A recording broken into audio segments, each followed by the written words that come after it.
At 7:12 in the morning, a stranger handed me a thick envelope, and just like that, my own parents tried to turn my childhood into an invoice. They did not ask for help. They filed a lawsuit in a state I do not even live in. They called themselves destitute, but I found 5 years of luxury hidden behind one password they forgot I still had. So I did not scream. I built a ledger and waited for the moment that would ruin them in a single sentence. My name is Quinn Reyes, until this morning. I defined my life by the quiet accumulation of security. I do not like surprises, I do not like debt, and I absolutely do not like unannounced visitors. My apartment in Rittenhouse Square is less of a home and more of a fortress I built brick by invisible brick. It is situated on the 14th floor, high enough to reduce the city noise to a hum, with windows that frame the park like a moving painting. I paid for the silence.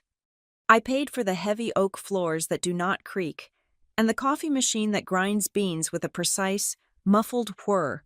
At 7:15 in the morning, the only sound in my world should have been the hiss of steam from that machine. Instead, the intercom buzzed.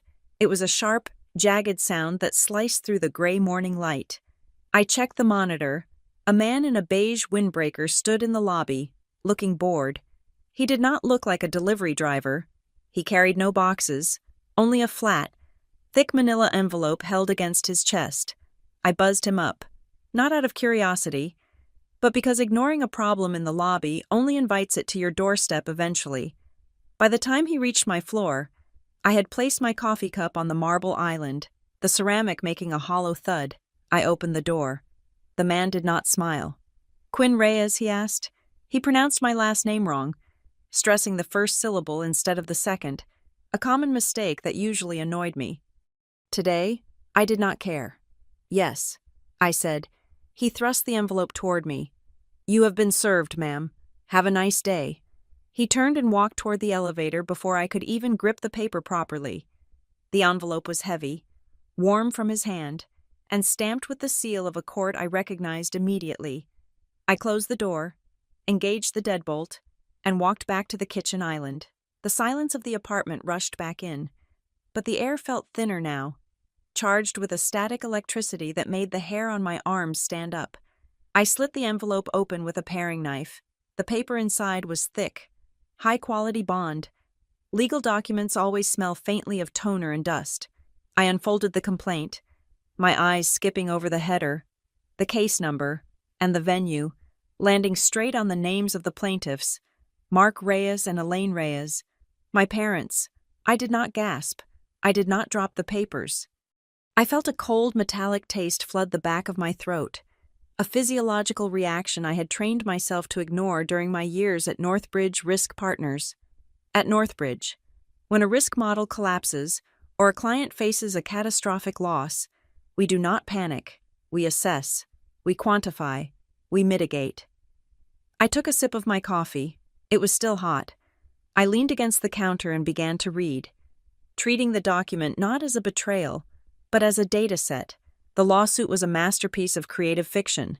The header cited a statute regarding filial responsibility, a dusty medieval concept that most states had abandoned but some, including the one my parents had chosen to file in, still clung to. The narrative constructed in those pages was breathtaking.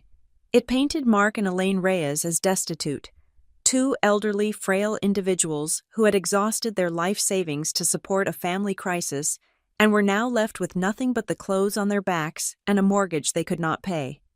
The crisis in question was explicitly named the divorce of my younger sister, Delaney. According to paragraph 14, the legal fees and emotional support required to extricate Delaney from her marriage had drained their retirement accounts. They claimed they had no liquidity. They claimed they were at risk of becoming wards of the state. But the paragraph that made the room temperature seem to drop 10 degrees was paragraph 22, in legal terms. It argued that I, Quinn Reyes, had entered into a verbal contract with the plaintiffs. It alleged that throughout my childhood and adolescence, I had made promises to care for them in their old age in exchange for the upbringing they provided. They were itemizing my childhood. They were framing the roof over my head, the food on my table, and the clothes on my back not as parental duties, but as a loan I had unknowingly taken out at birth. They were suing me for a return on their investment. They claimed I had equity in my apartment, this apartment, and that I had refused to liquidate it to assist the family collective. Therefore, they were asking the court to order me to pay monthly support totaling $4,500, retroactive for the last 6 months. I set the papers down on the marble. Most daughters would have cried.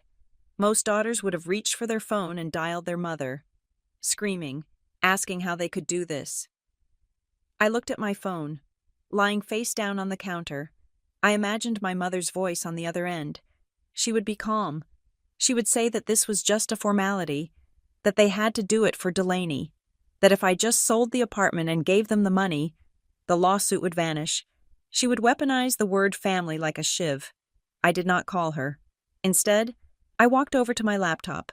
I sat down at the dining table, the glass surface cool under my wrists.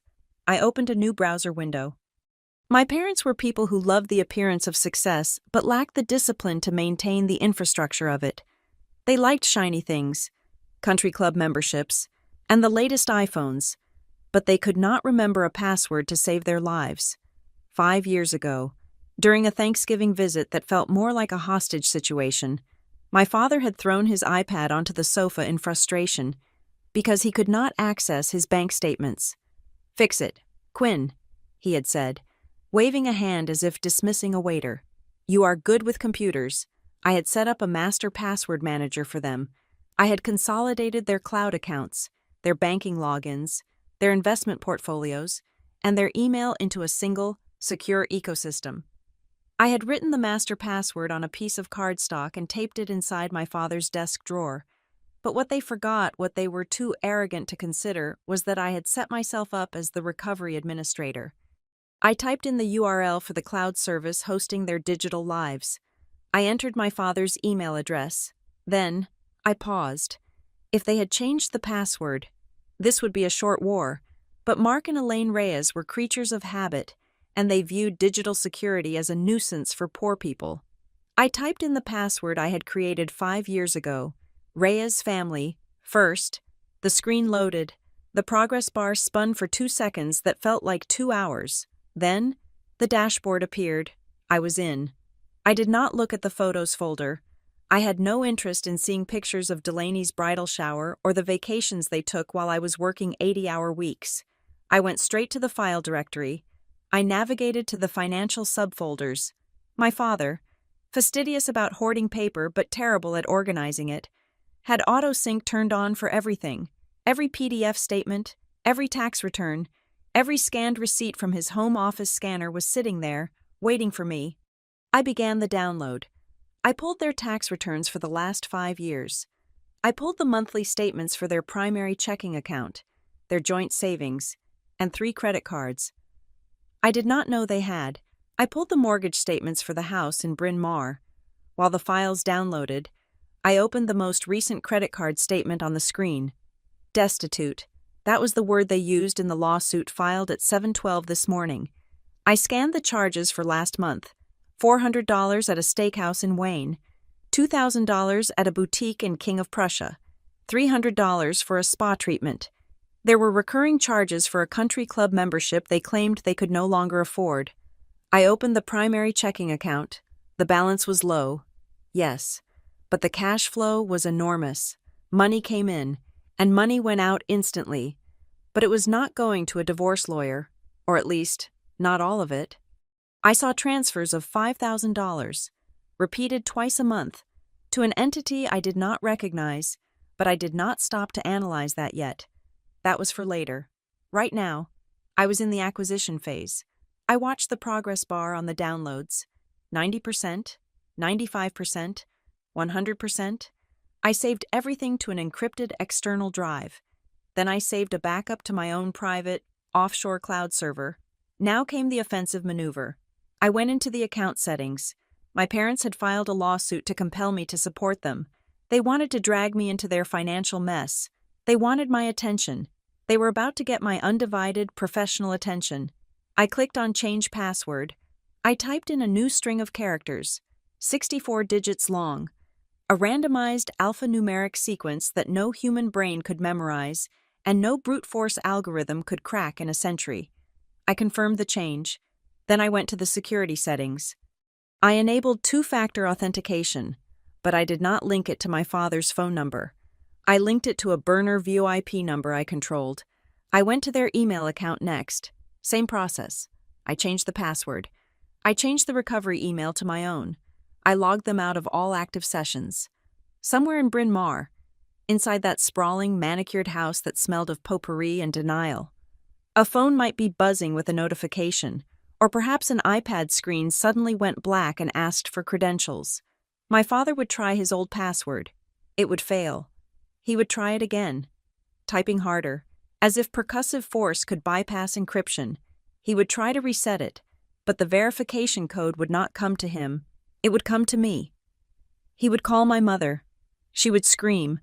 They would realize, slowly and with dawn-breaking horror, that the digital lights had just gone out.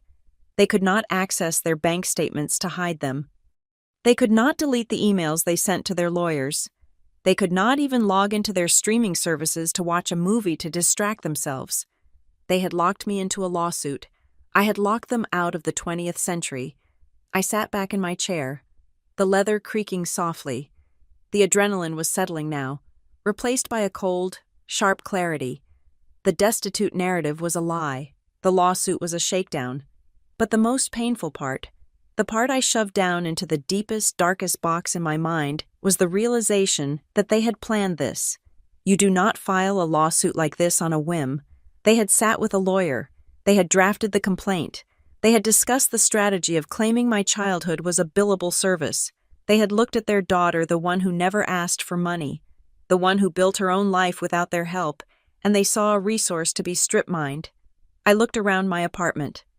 The morning sun was finally breaking through the clouds, casting a pale, geometric stripe across the floor. This place was 45% of my net worth. It was the physical manifestation of every latte I did not buy, every vacation I did not take, and every bonus I invested while my peers bought Teslas. They wanted me to sell it. They wanted to liquidate my safety to fund Delaney's mistakes and their own delusions of grandeur. I stood up and walked to the window, looking down at the tiny figures moving through Rittenhouse Square. They looked like ants from up here. My parents had just fired a cannonball at my front door. They expected me to come out waving a white flag, checkbook in hand, desperate for their approval, desperate to be the good daughter again. They expected Quinn the peacemaker, Quinn the quiet one. They had no idea who I had become. I was not their daughter anymore. I was an adversary, and I held the keys to the kingdom they had forgotten they didn't own. I turned back to the laptop, the screen glowing with the confirmation message. Password changed successfully. The war had started at 7:15. By 8 o'clock, I had already won the first battle. I picked up my phone, not to call them, but to verify that the notifications were routed correctly. Silence. Perfect. Controlling silence. I took the last sip of my coffee. It was lukewarm, but it tasted like victory. I was ready to see exactly what they were hiding. The silence in my apartment did not last long. My phone began to vibrate against the marble countertop, a low, persistent hum that sounded like a wasp trapped under a glass. I did not need to look at the screen to know who it was. The digital lockout had taken effect. The shock of the lawsuit had worn off for them, replaced by the panic of losing control. I picked up the phone. 47 notifications. They were not asking why I had changed the passwords. They were not asking if I was okay. The messages were a chaotic mix of guilt, rage, and performative martyrdom. After everything we sacrificed for you, my mother wrote, you are stealing our memories, my father added, referring to the cloud account he had not looked at in 3 years. This is elder abuse, came a text from a number I did not recognize, likely one of their friends they had spun a sob story to. I scrolled through the wall of text, feeling a familiar, dull ache in my chest. It was the ache of being the glass child. In clinical terms, the glass child is the sibling of a high-needs child, the one who is looked through, expected to be transparent, problem-free, and self-sustaining. Delaney was not high needs in the medical sense. but she was high needs in the vanity sense. She was the golden child, the investment, the asset my parents believed would pay the highest dividends if packaged correctly.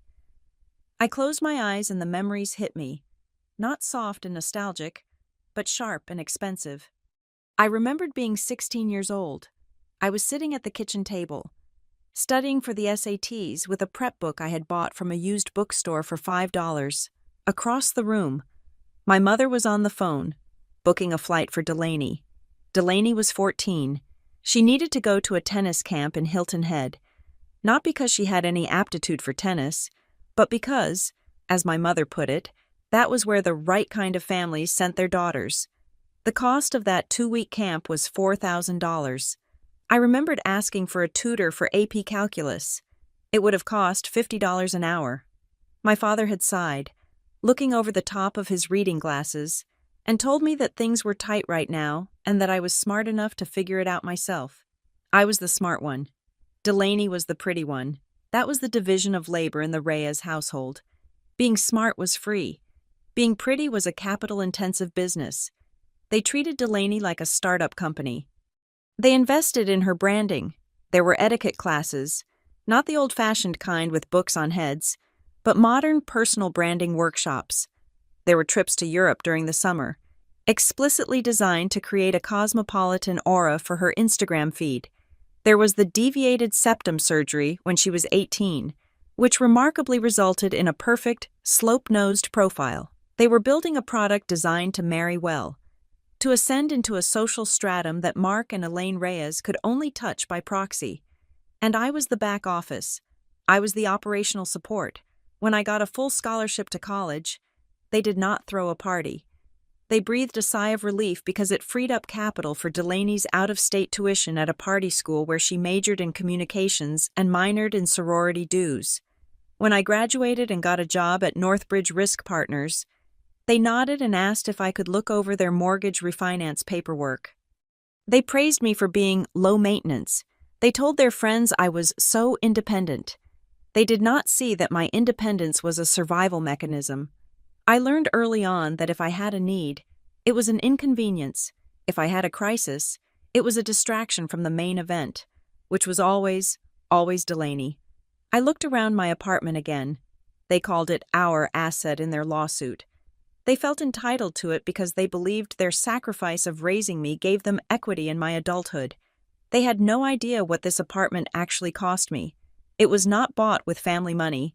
It was bought with 4 years of aggressive, suffocating frugality. While Delaney was posting photos of her bachelorette party in Cabo San Lucas, I was eating oatmeal for dinner 5 nights a week. While my parents were leasing a new Mercedes every 3 years to keep up appearances at the club, I was walking 2 miles to work to save on subway fare. I did not buy new clothes for 24 months. I picked up extra consulting shifts on weekends. I missed weddings. I missed birthdays. I lived like a monk in the middle of a city designed for excess. I built this fortress dollar by dollar, depriving myself of every small joy so that I could have one big, unassailable security. And now, they wanted to liquidate it because Delaney's husband had filed for divorce and cut off her credit cards. The phone buzzed again. "We are your parents. Quinn, you owe us this. Don't make us come down there." I stared at the screen. They were trying to command me. They were using the old triggers duty, honor, shame that had worked when I was 12, but I was not 12. I was 34, and I managed risk for a living. I knew I could not ignore them forever. The lawsuit was real. The digital lockout was a temporary tactical advantage, but it would not stop the legal process. I needed more information. I needed to see exactly how desperate they were. In my line of work, you never rely on the data provided by the counterparty. You go to the site, you inspect the physical assets. I grabbed my keys. I was not going to call them. I was going to Bryn Mawr. The drive from Center City to the main line takes about 40 minutes if the traffic on the Schuylkill Expressway is forgiving. Today, the highway was a gray ribbon of sludge, but I drove with mechanical precision. I rehearsed the conversation in my head, stripping away the emotion, focusing on the facts. I exited the highway and turned onto the winding, tree-lined roads of the suburbs. This was old money territory. Stone walls covered in ivy, driveways that vanished into wooded estates, cars that cost more than the average American home. My parents lived in a development that tried very hard to look like an estate. The house was a sprawling mock Tudor construction, too big for the lot it sat on, pushing right up against the setbacks. As I pulled into the driveway, I saw the perfect, emerald green lawn. It was chemically enhanced, flawless, and expensive to maintain. There was no for sale sign. There was no sign of deferred maintenance. The gutters were clean. The landscaping was manicured. This did not look like the home of a destitute couple. It looked like the home of people who would burn their furniture for warmth before they let the neighbors see them wearing a sweater. I parked my 10-year-old sedan behind my father's Range Rover. The contrast was a visual punchline. The thrifty daughter in the sensible car, coming to bail out the parents in the luxury SUV. I walked to the front door. I did not knock. I still had my key, a heavy brass thing that felt cold in my palm. I unlocked the door and stepped into the foyer. The smell hit me first. It was the scent of my childhood expensive vanilla candles, furniture polish, and a faint, underlying note of anxiety. "Quinn," my mother's voice floated from the living room. It was not the voice of a woman who had just sued her daughter. It was the voice of a hostess greeting a guest who was slightly late. I walked into the living room. It was a tableau of dysfunction arranged like a magazine spread.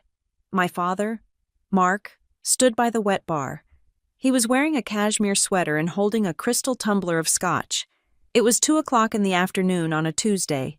He swirled the amber liquid with the casual arrogance of a man who believes the world owes him a dividend. He looked up at me, his face flushing slightly, not with shame, but with indignation. My mother, Elaine, sat on the white linen sofa. She was dressed in stiff, structured clothes, her hair perfectly coiffed. She had the tight, brittle smile of a woman who believes that if she pretends everything is fine, the universe will eventually agree with her.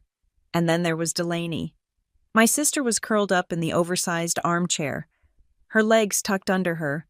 She was 31 years old, but she looked like a teenager playing the role of a tragic heroine. She was wearing designer loungewear that probably cost $600. She was crying, but it was a controlled, aesthetic crying. Her tears were clear tracks down her cheeks. Her mascara was intact. It was waterproof. Of course, even in the middle of a divorce and a family implosion, Delaney had the presence of mind to apply waterproof makeup. She looked up at me, her eyes wide and wet. "Quinn," she choked out. She held a tissue in one hand and her iPhone in the other. Her thumb was hovering over the screen. Even now, even while she was allegedly devastated, she was checking her engagement metrics. She was worried about the optics of her divorce, not the financial ruin it was causing. "You changed the passwords," my father said. He did not say hello. He did not ask how I was. He took a sip of his scotch. That was very childish. "Quinn, we have bills to pay. We need access to those accounts." I stood in the archway, keeping my distance. I did not sit down. Sitting down implies you are staying. Sitting down implies you are part of the family meeting. I was not family today. I was the opposition. "You sued me," I said. My voice was calm, lower than theirs. "You sent a process server to my building at 7 in the morning. My mother waved her hand dismissively, as if I were complaining about the weather. "Oh, Quinn, don't be dramatic. It's just a legal maneuver. The lawyer said it was the fastest way to restructure the assets. We didn't want to do it, but you were being so stubborn about the apartment. Restructure the assets." As if my life savings were just a line item in their portfolio that had been misallocated. "We are destitute," my father said, echoing the lawsuit. He gestured around the room, which was filled with silk drapes and Persian rugs. "Look at this. We are barely holding on. Delaney's lawyer needs a retainer of $25,000 by Friday, or she gets crushed in the settlement. He needs $25,000. Delaney sniffed, wiping her nose delicately. "He is the best in the city. If I don't have him, Todd is going to take everything. He's going to say I cheated. Did you?" I asked. The room went silent. The air pressure dropped. My mother stood up, her face tightening. "That is not the point. The point is that we are a family, and in this family, we help each other. We invested everything in you girls. We gave you everything. And now, when we need a little help, when your sister's life is falling apart, you are hoarding money in that apartment like a miser. She walked toward me, the smell of her expensive perfume becoming suffocating. We need liquidity. Quinn, your father's liquidity is tied up in markets. We just need you to liquidate the apartment. You can move back here for a while. Your old room is ready. It will be nice, just like old times. I looked at her. I looked at the perfectly decorated room that smelled of debt. I looked at Delaney, who was refreshing her feet again. They wanted me to sell my freedom to fund their facade. They wanted me to move back into the room where I had studied in the dark to escape them. They wanted to consume me to keep the lights on for one more month of this charade. I looked at my father. He poured himself another drink. The bottle was a single malt, aged 18 years. It cost at least $150. You are not destitute, I said. You are over-leveraged. My father slammed the glass down. It cracked. A sharp sound that made Delaney jump. Watch your tone, he snapped. I raised you. I made you. You think you are so smart with your little risk analysis job? You don't know the first thing about the real world. You don't know what it takes to maintain a legacy. I looked at him. Really looked at him. I saw the tremor in his hand. I saw the sweat on his upper lip. This wasn't just about Delaney's divorce. A divorce lawyer costs money. Yes. But not sue your daughter for her home money. Not immediately. There was something else. The smell of living beyond means was masking a rot that was much deeper than credit card debt. I am not selling, I said. Delaney let out a wail that sounded practiced. Mom. Make her. My mother's face shifted. The hostess mask fell away, revealing something cold and ugly underneath. If you don't help us, Quinn, you are no daughter of mine. We will pursue this lawsuit. We will garnish your wages. We will humiliate you in front of your boss. Do you think Northbridge wants a VP who gets sued by her own elderly parents for abandonment? It was a threat, a calculated, direct threat to my career. I felt a strange sense of calm wash over me. It was the calm of the auditor who has finally found the discrepancy in the ledger. I had come here to scout, and I had seen enough. I realized then that the glass child was no longer transparent. I had become a mirror, reflecting their own failures back at them, and they hated me for it. I turned around. Where are you going? My father shouted. I haven't dismissed you. I walked back to the front door. I stepped out into the fresh air, leaving the scent of vanilla and desperation behind me. I walked to my car, got in, and locked the doors. As I backed out of the driveway, I looked at the house one last time. It looked perfect, but I knew that inside, the termites were swarming, and I wasn't going to be the wood they fed on. I drove away, my hands steady on the wheel. I didn't cry. I didn't scream. I started calculating the next move. If they wanted a war about money, I would give them a masterclass in forensic accounting. They thought they were fighting a daughter. They were about to find out they were fighting a creditor. I paused with my hand on the cold brass of the doorknob.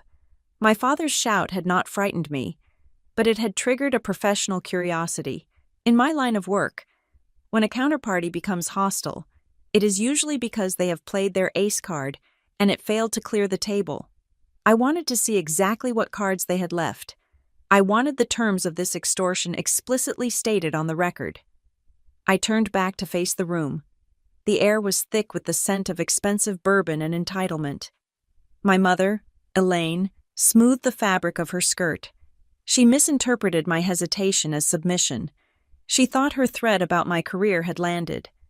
She patted the cushion next to her, a gesture that was meant to be welcoming but looked more like a spider checking the tension of its web. Come sit. Quinn, she said, her voice dropping an octave to a tone she likely considered reasonable. Let us not be dramatic. We are just looking at the numbers. We did some research on your building in Rittenhouse. The market is very hot right now. You have significant equity. She used the word equity with a proprietary casualness, as if my mortgage payments were a family savings account she had access to. It is a simple calculation. She continued. You sell the unit, you realize the gains. You transfer the liquidity to the family trust to cover the legal retainer and the overhead for the next 18 months. We call it a temporary asset reallocation. Once Delaney settles, we pay you back. Temporary asset reallocation. It was a phrase so sterile, so devoid of the reality that she was asking me to make myself homeless, that I almost laughed.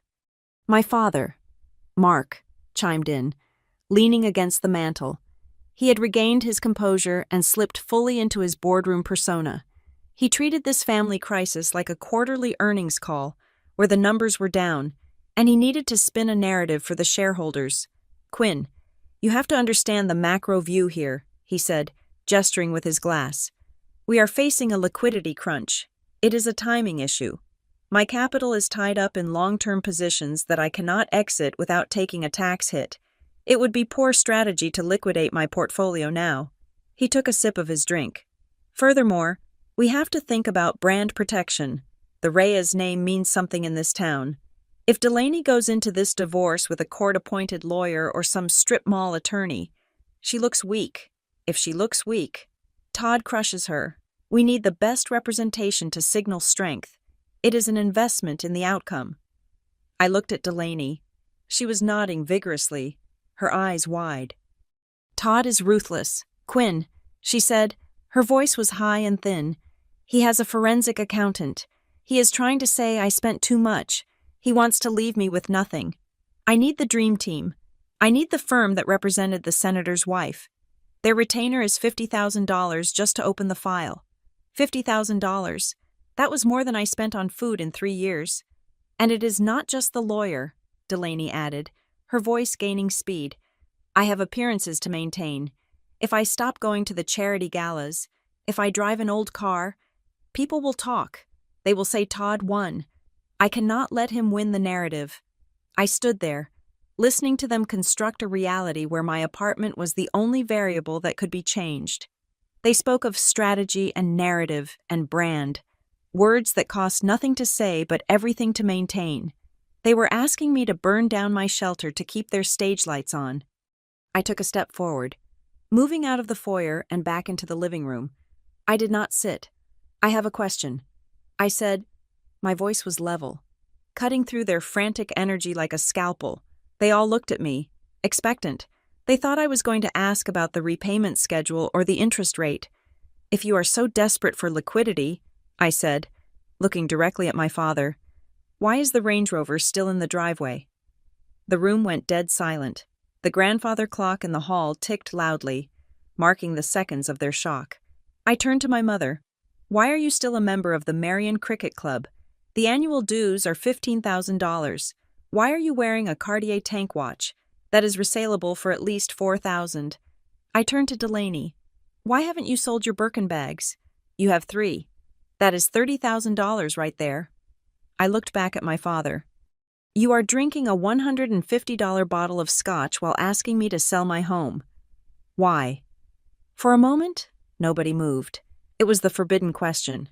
In the Reyes family, you could discuss problems, but you could never suggest that the solution involved lowering our standard of living. That was heresy. My father's face turned a deep, blotchy red. That is preposterous, he sputtered. We cannot sell the cars. We need reliable transportation. You need a car, I corrected him. You do not need an $80,000 SUV. You do not understand, my mother hissed, standing up. Her mask of reasonableness had vanished completely. We have a position to uphold. We cannot be seen selling off our personal effects like paupers. It would send the wrong message. The wrong message to whom I asked.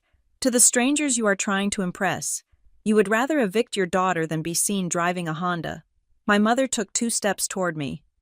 Her hands were clenched into fists at her sides. You are being incredibly selfish. Quinn, she spat the word out. Selfish. We raised you, she continued, her voice rising to a shriek. We paid for your braces. We paid for your piano lessons. We put a roof over your head for 18 years.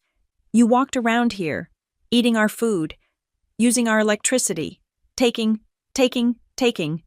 And now you have a little bit of success.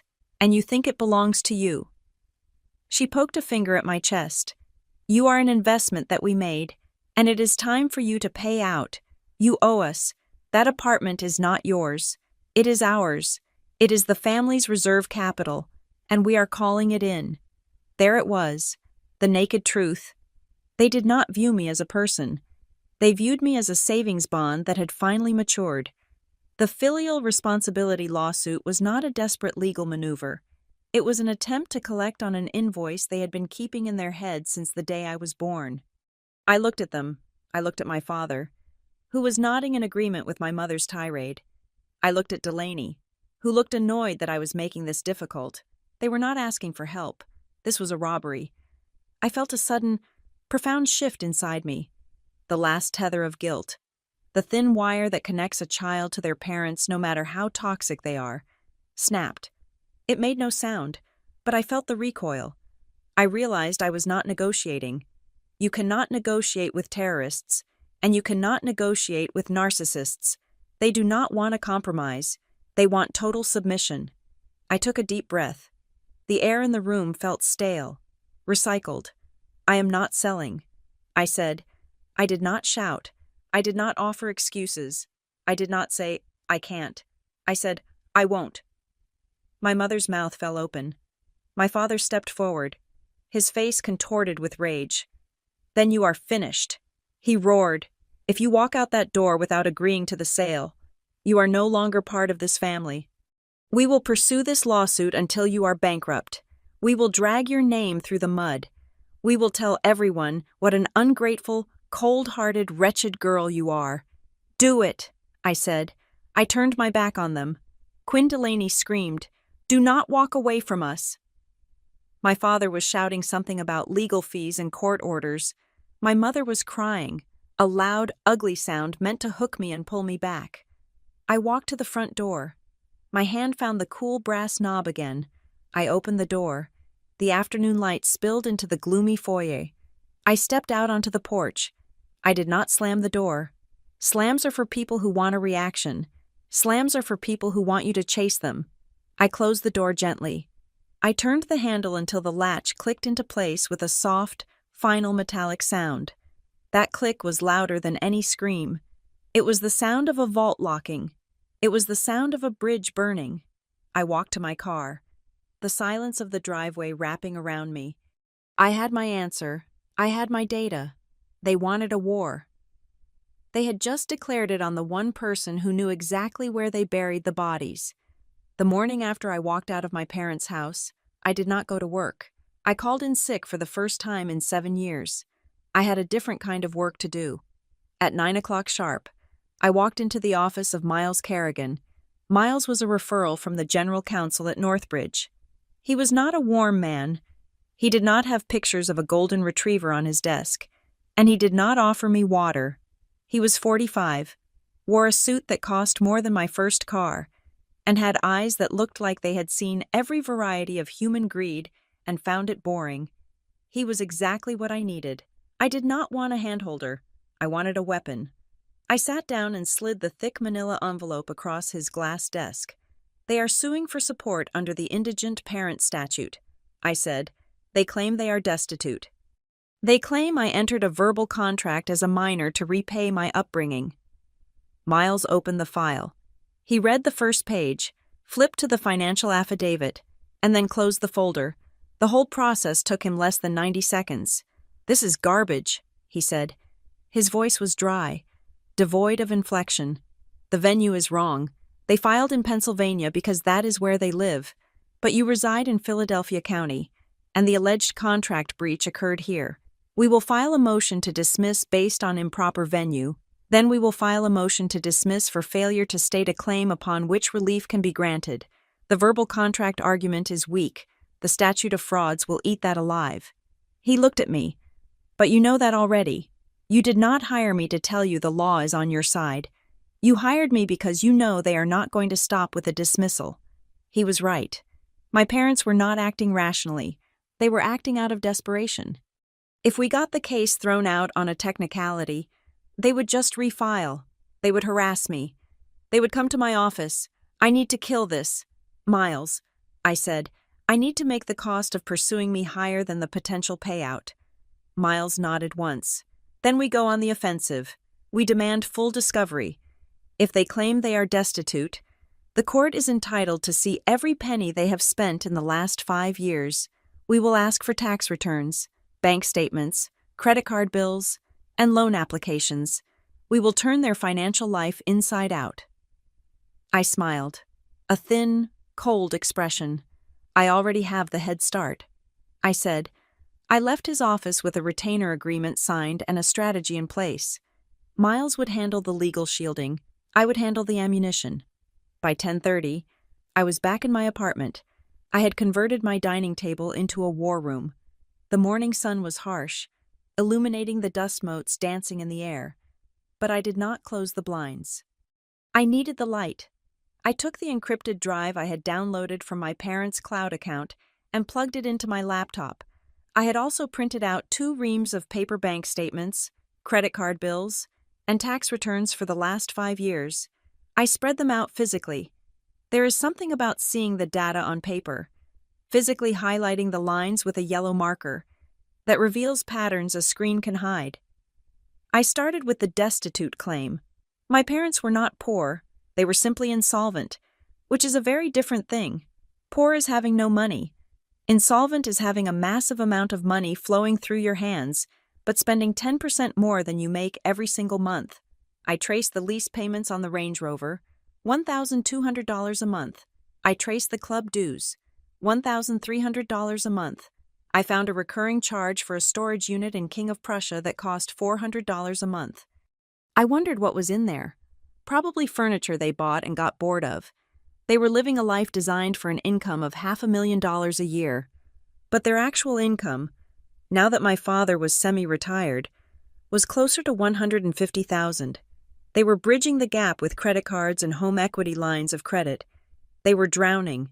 Yes, but they were drowning in champagne. But then I found the anomaly. I was looking at the primary checking account statements from 18 months ago. Up until that point, the spending was predictable: restaurants, clothes, cars. But starting in February of last year, a new pattern emerged. On the 15th of every month, there was a transfer of $5,000. The recipient was listed simply as D. Reyes Strategies, LLC. I paused. My highlighter hovered over the paper. Delaney. My sister had never had a job that required a W-2 form, let alone a limited liability company. She had a degree in communications that she used to write captions for her selfies. She did not have a strategy. She did not have clients.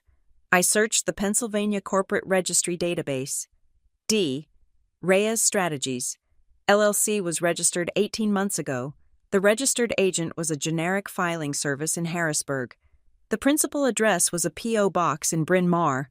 Why would my parents be paying my sister $5,000 a month under the guise of a business transaction? If it was an allowance, they would just transfer it to her personal account. They had done that for years. Why create a corporate shell? I dug deeper. I pulled up the tax returns. My father had listed these payments as consulting fees on his own Schedule C for a small consulting business he ran on the side. He was writing off the money he gave to Delaney as a business expense to lower his own taxes. That was tax fraud, plain and simple. But it was petty tax fraud. It was the kind of thing the IRS might slap your wrist for. It did not explain the sheer scale of the panic I had seen in their living room. $5,000 a month was a lot. But it was not sue your daughter money. I kept looking. I felt like a shark smelling blood in the water. I needed to know where the money for these transfers was coming from. Their income didn't support it. Then I saw it. The influx. Every time the checking account got low, there was a transfer in from an external account titled N.R. Trust. My stomach dropped. The cold, metallic taste returned to my mouth. Bitter and sharp. Nana Rose, my maternal grandmother, Rose, had died 6 years ago. She was a woman of steel and grace, the only person in my family who had ever looked at me and seen something other than a utility. She had left a modest fortune, specifically designated in a trust for her grandchildren's education. It was meant for the next generation, for my future children. for Delaney's future children, and for our cousin's kids. My mother was the trustee. The trust had strict bylaws. The money could only be used for educational expenses, medical emergencies, or the purchase of a primary residence for a beneficiary. I pulled the statements for the N.R. Trust. I had to hack into a separate subfolder to find them.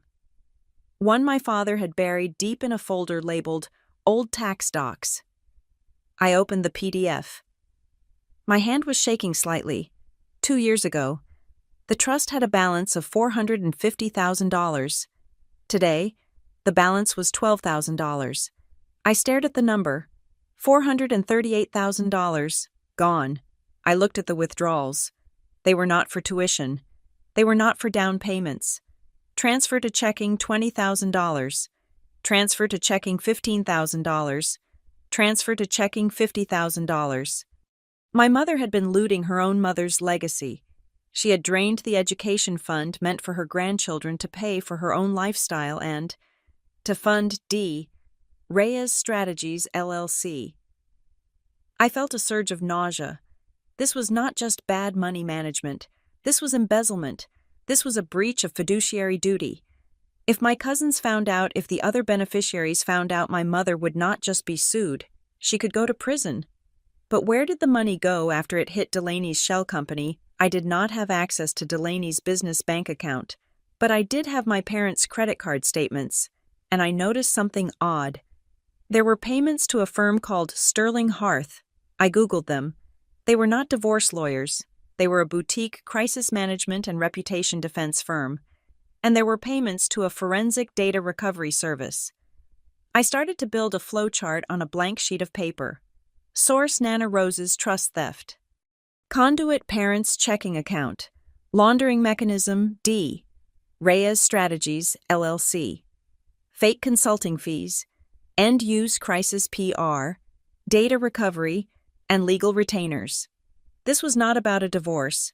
You do not hire a crisis management firm because you are getting divorced, unless you are a celebrity or unless you have done something that could ruin you publicly. I looked at the dates. The heavy withdrawals from the trust started 3 months before Delaney's husband filed for divorce. The narrative my parents told that the divorce caused the financial crisis was a lie. The crisis existed before the divorce. The money was being hemorrhaged to cover up something else.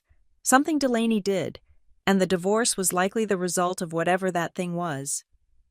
I sat back, looking at the 30-page report I had just compiled. It was a dossier of destruction. I had graphs showing the drain of the trust fund. I had a timeline correlating the transfers to the creation of the shell company. I had highlighted the tax fraud where my father claimed Delaney was a consultant. I realized then why they were so terrified.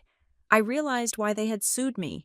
They needed my money to refill the trust fund before the annual audit. Or perhaps my cousins were starting to ask questions about the trust. And my mother needed to show a balance that wasn't zero. They were not asking me to support them in their old age. They were trying to use my life savings to plug a hole in a crime scene. They were trying to make me an accessory after the fact to the theft of my grandmother's legacy. I looked at the stack of papers. It was heavy, dense with numbers that screamed betrayal. I picked up my phone and took a picture of the flowchart. I sent it to Miles with a caption I found the motive. It is not poverty, it is grand larceny. Then I stood up and walked to the window. The sun was high over Rittenhouse Square now. The city looked clean and bright. But inside my apartment, the air felt heavy. I thought about my grandmother. I thought about how she used to slip me $20 when I got an A on my report card, telling me to put it in my freedom fund. She knew. She knew what they were like, and she had tried to protect the future from them, and they had stolen it. They thought they could intimidate me with a lawsuit. They thought they could shame me into submission. They had no idea. They had handed me the murder weapon, and they had forgotten to wipe off their fingerprints. This was no longer a family dispute. I was not just a daughter defending her apartment anymore. I was the auditor, and the audit was closed.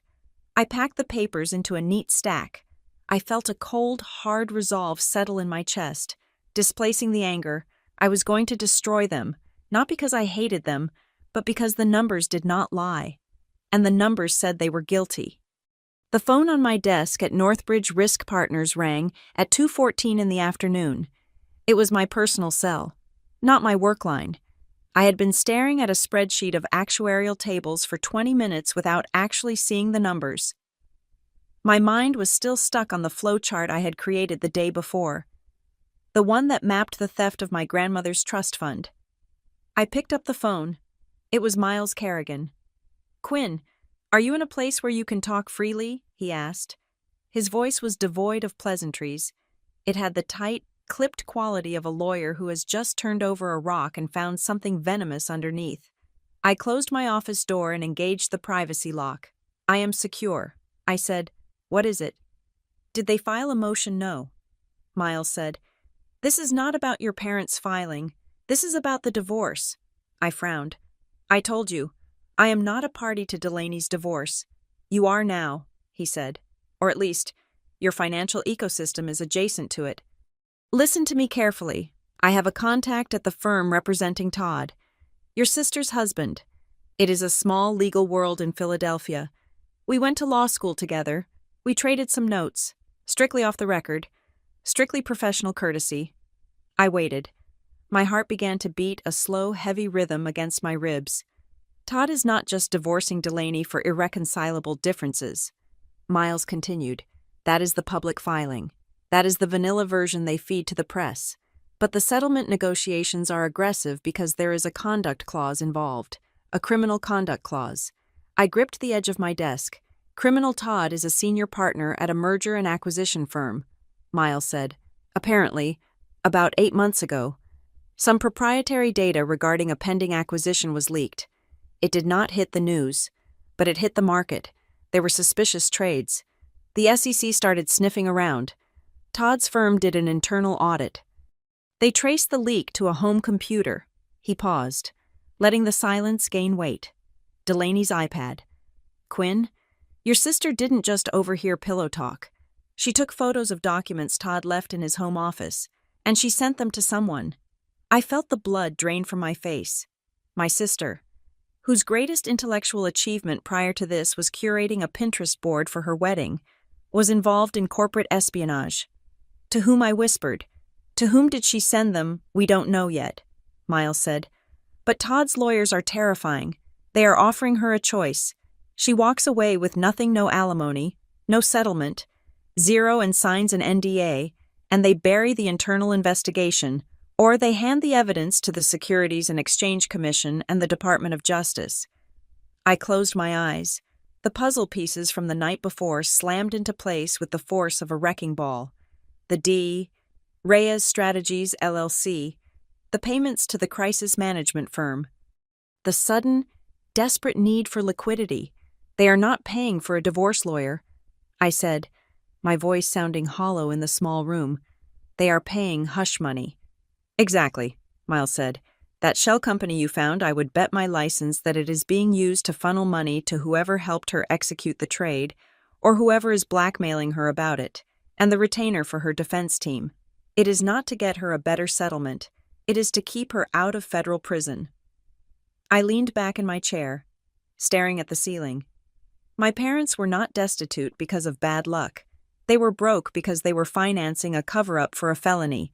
They were draining their retirement and my grandmother's trust to plug a dam that was about to burst, and now they wanted my apartment. They need your money to pay off the blackmailer or to replenish the funds they stole before the auditors notice, Miles said. "They are desperate, Quinn, and desperate people are dangerous. They are not suing you for support. They are suing you for a lifeline." I hung up the phone. I felt sick.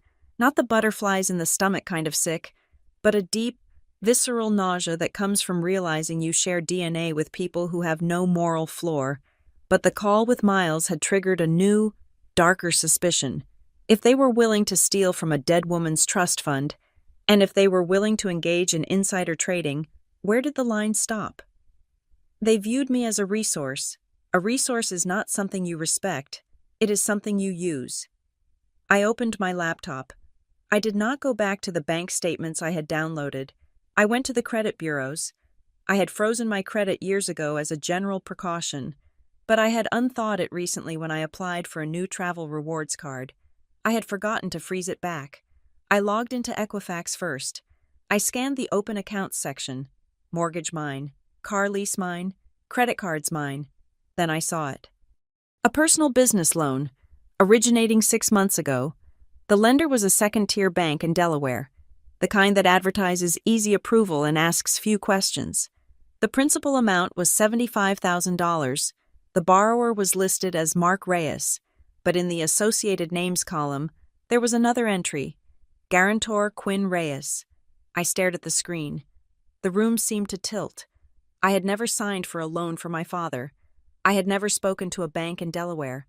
I clicked on the details. The loan was currently 60 days past due. It was in pre-default status. I did not scream. I did not cry. I went into what I call zero state. It is a mental space where emotions are turned off, and only logic exists. It is the state in which you survive a crash. I picked up the phone and dialed the bank in Delaware. I navigated the automated menu with aggressive speed. When a human finally answered, a woman named Brenda with a tired voice, I cut straight to the point. My name is Quinn Reyes. I am looking at a loan on my credit report that I did not authorize. The loan number is 88429. One moment, ma'am, Brenda said. Let me pull that up. I waited. The hold music was a tinny, distorted jazz loop. Okay, I see it here, Brenda said.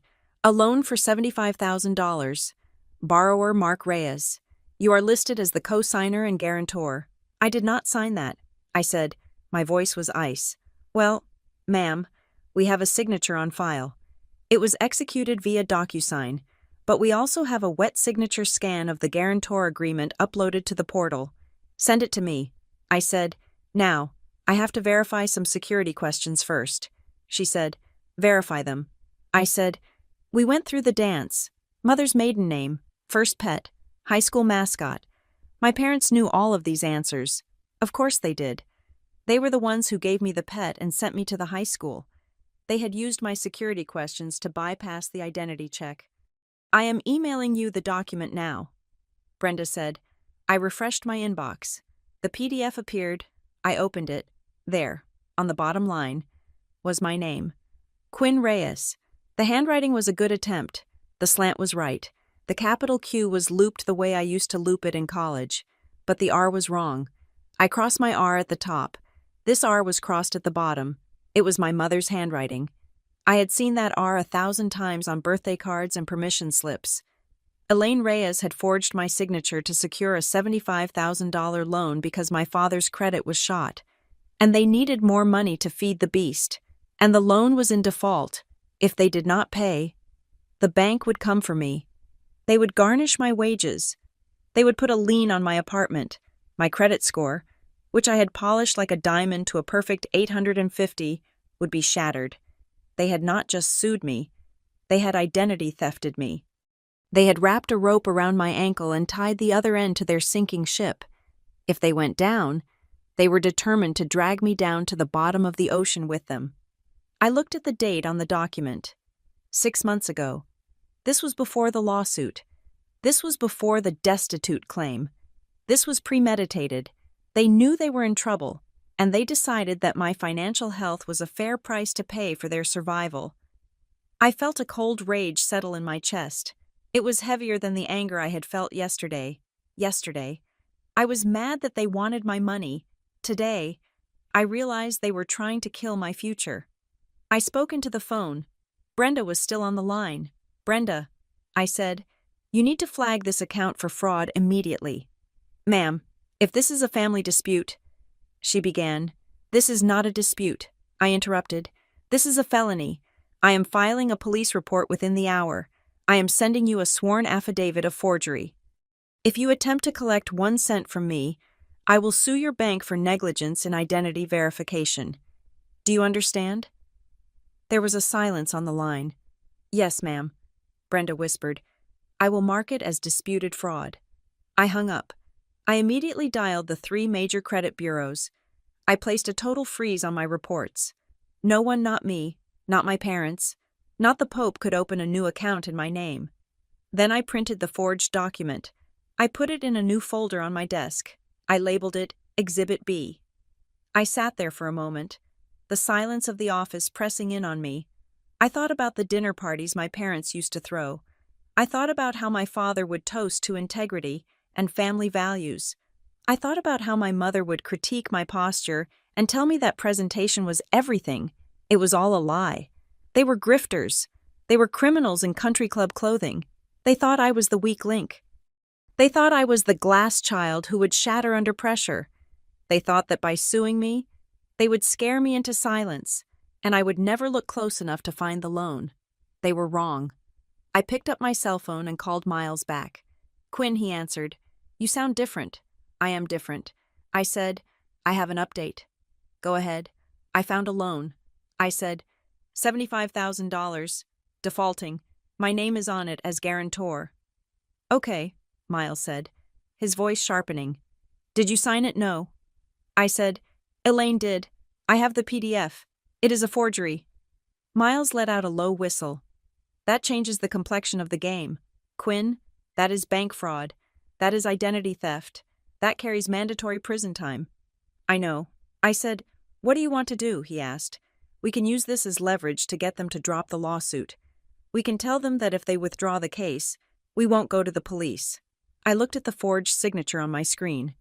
I looked at the loop on the cue that was almost right, but not quite. It was the loop of a mother who thought she owned her daughter. "No," I said. "No," Miles asked. "We do not offer a deal."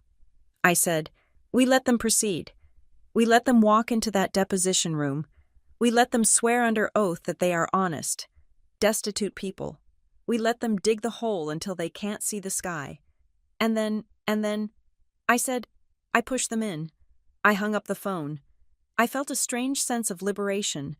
For 34 years, I had been trying to figure out how to be the daughter they wanted. I had tried to be good. I had tried to be invisible. I had tried to be successful. Now, I knew my role. I was not the daughter. I was the witness for the prosecution. In risk management, we call it a honeypot. It is a decoy system, designed to look vulnerable and attractive to an attacker, enticing them to enter so we can observe their methods and trace their origin. My parents and Delaney thought they were the predators. They thought they had cornered me with a lawsuit and a guilt trip. It was time to let them believe they were right. I waited 3 days after discovering the forged loan document before making contact. I needed them to sweat. I needed their desperation to curdle into impatience. When I finally instructed Miles to reach out to their attorney, I told him to change his tone. No more aggressive dismissal motions. No more jurisdictional challenges. "Tell them I am tired," I said to Miles. "Tell them the stress is affecting my work. Tell them I am willing to discuss a settlement.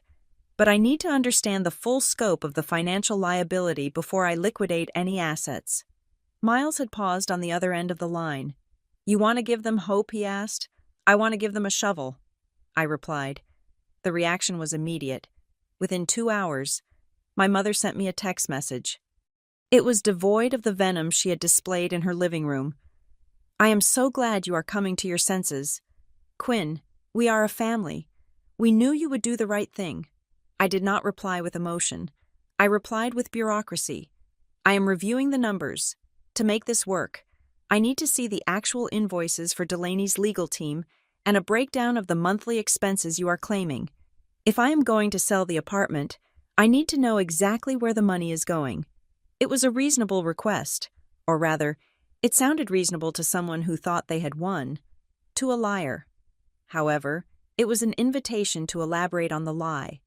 I requested a formal mediation session to finalize the agreement.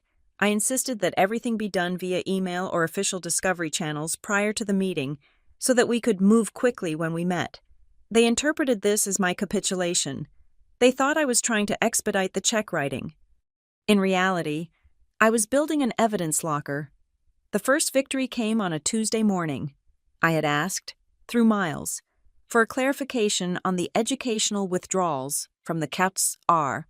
Trust. I phrased the query innocently. I asked if the $50,000 withdrawn last month was for a specific tuition payment, as I needed to categorize it for tax purposes if I was going to be contributing to the family pool.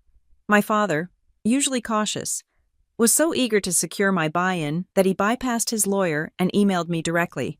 Quinn, the withdrawals from the trust are just a temporary bridge loan to the family operating account. We had to move fast to secure Delaney's representation. We will pay it back with interest once the liquidity crisis is resolved. It is just internal bookkeeping. I stared at the screen, my finger hovering over the mouse. Internal bookkeeping. He had just admitted, in writing, to commingling trust funds with personal funds. He had admitted to using money designated for his grandchildren's education to pay for his daughter's legal defense. He called it a loan. The law called it embezzlement. There was no loan agreement. There was no repayment schedule. There was just theft, justified by arrogance. I forwarded the email to Miles. Exhibit C, admission of fiduciary breach. Next, I turned my attention to Delaney. My sister was less cautious than my parents. She was currently playing the role of the victim on social media, posting vague, black-and-white photos with captions about betrayal and rising from the ashes. I sent her a direct message. I am looking at the legal fees. Del. $75,000 for a retainer seems incredibly high for a standard divorce. Are you sure this lawyer isn't ripping you off?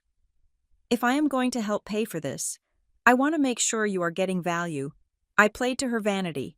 I played to her fear of being taken advantage of, she replied 4 minutes later.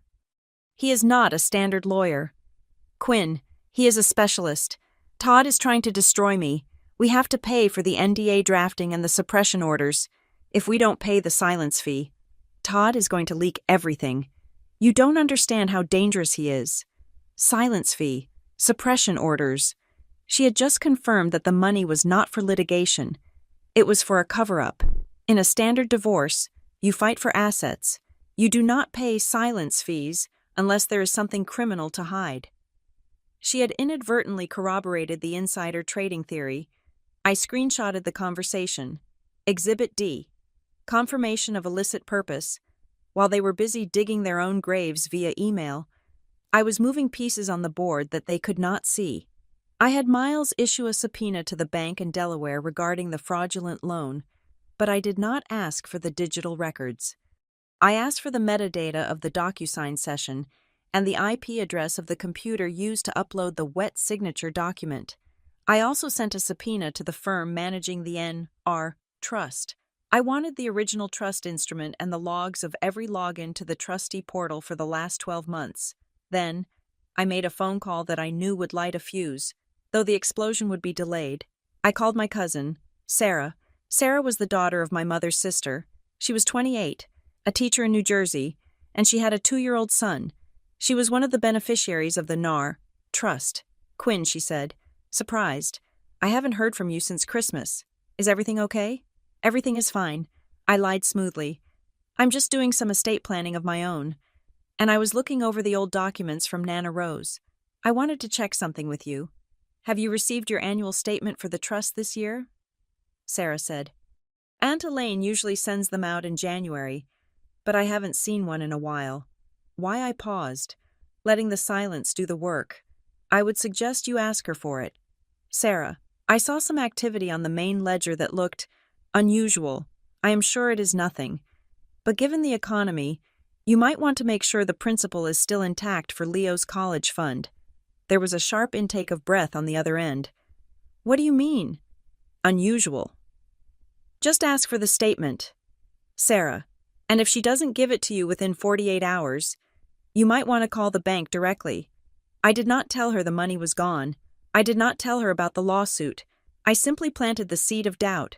Sarah was tenacious. She would call. She would email. And when my mother tried to dodge her, Sarah would get suspicious.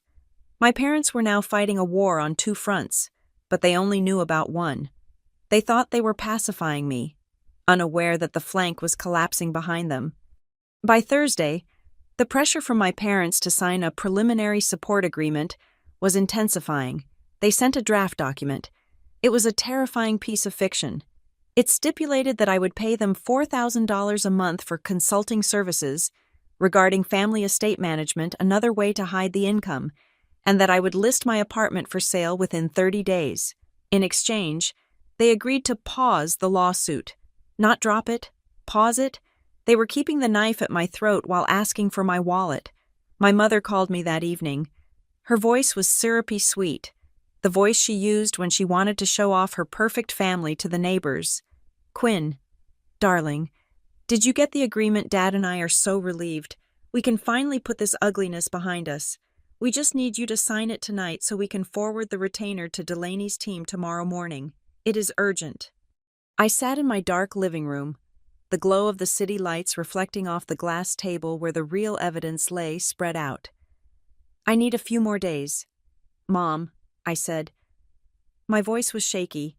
I practiced the wobble. I need to get the appraisal on the apartment, and Miles is insisting on one final review of the language. You know how lawyers are. Don't let him bill you for nonsense. Quinn, she said sharply, her tone hardening instantly. We don't have a few days. We have until Monday. I can't sign it yet. I said, but I can meet you.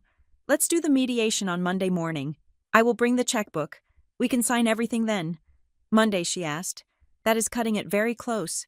It is the best I can do. I said, I want to look you in the eye when we fix this.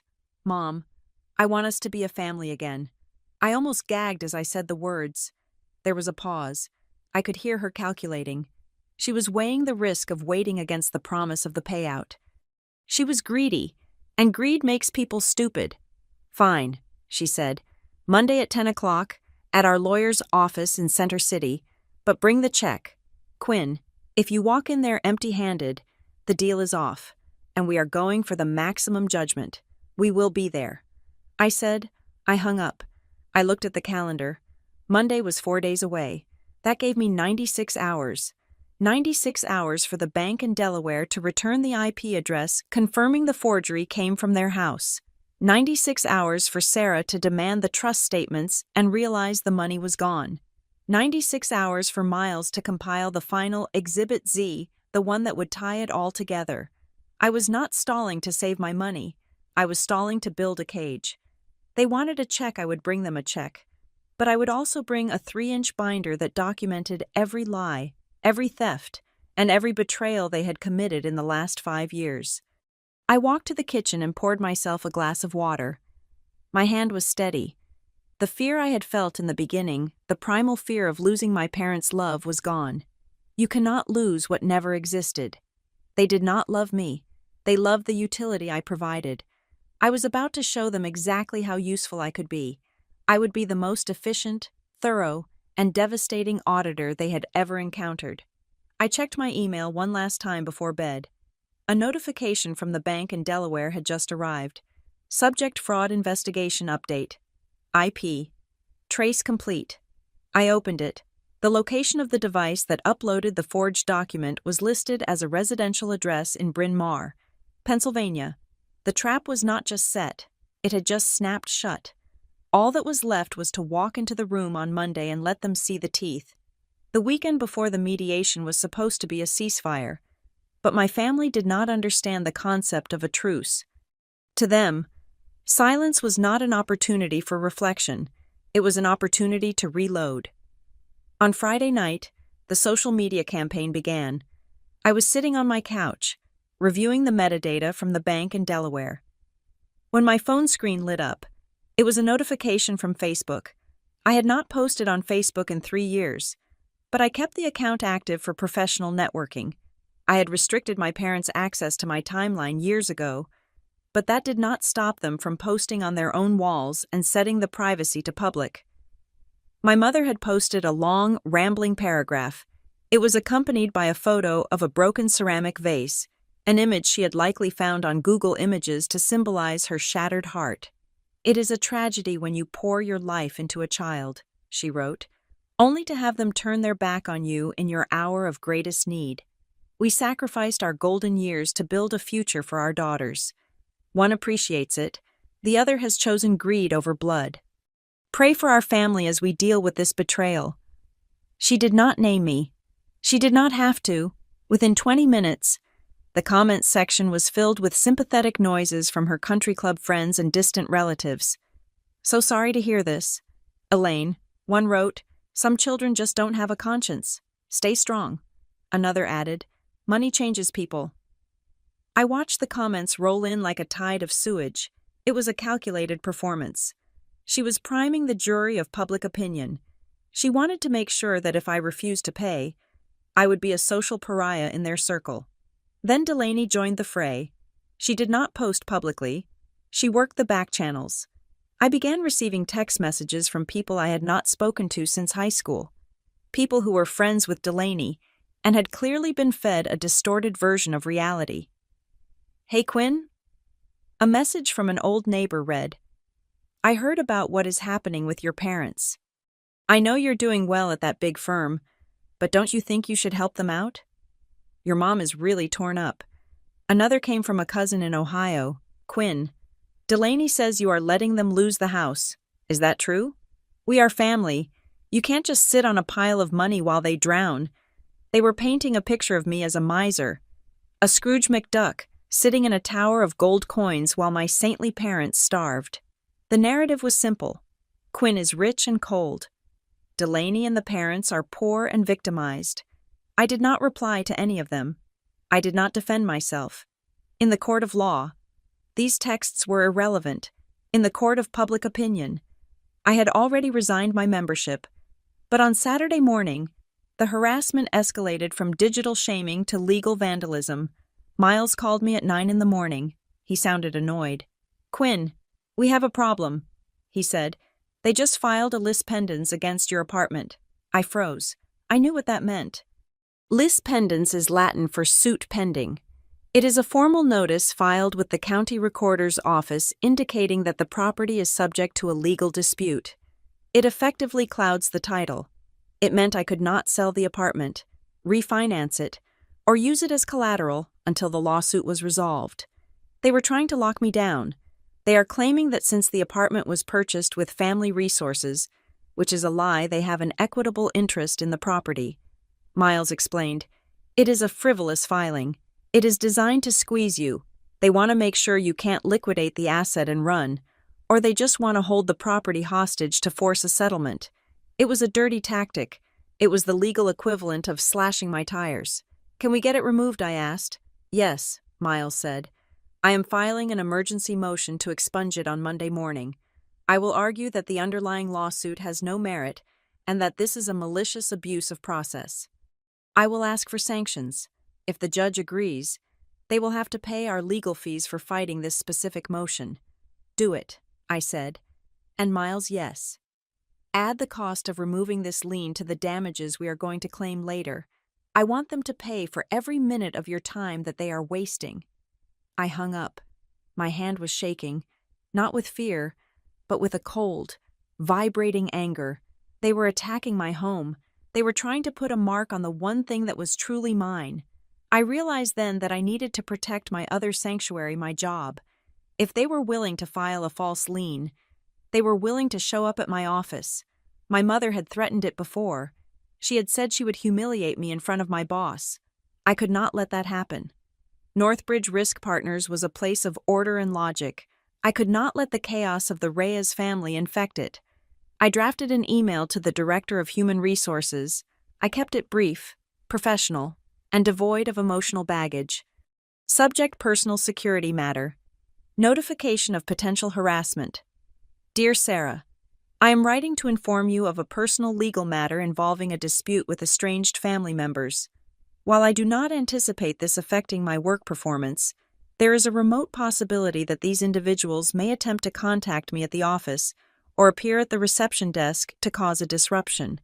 Please inform the security team that Mark Reyes, Elaine Reyes, and Delaney Reyes are not authorized to visit me. If they appear, they should be denied entry. I have attached their photographs for reference. I apologize for any inconvenience this may cause and appreciate the firm's support in maintaining a secure work environment. I hit send. It felt like swallowing a stone. I was a vice president. I was a respected professional. Having to warn my employer that my parents might cause a scene in the lobby was humiliating, but it was a necessary firewall. I was closing the gates. By Sunday, my parents realized that the lis pendens and the Facebook posts had not produced a phone call from me. I had not begged them to stop. I had not offered to settle early, so they played their next card. My father sent me an email at 2 in the afternoon. The subject line was simply, "The truth." "Quinn," it read, "if you do not come to the table on Monday with a reasonable offer, we are going to have to be honest with the court about your history. We will be forced to testify about your behavioral issues as a child, the expenses we incurred for your therapy, and the trouble you caused us. We have protected your reputation for years. Do not force us to destroy it." I stared at the screen.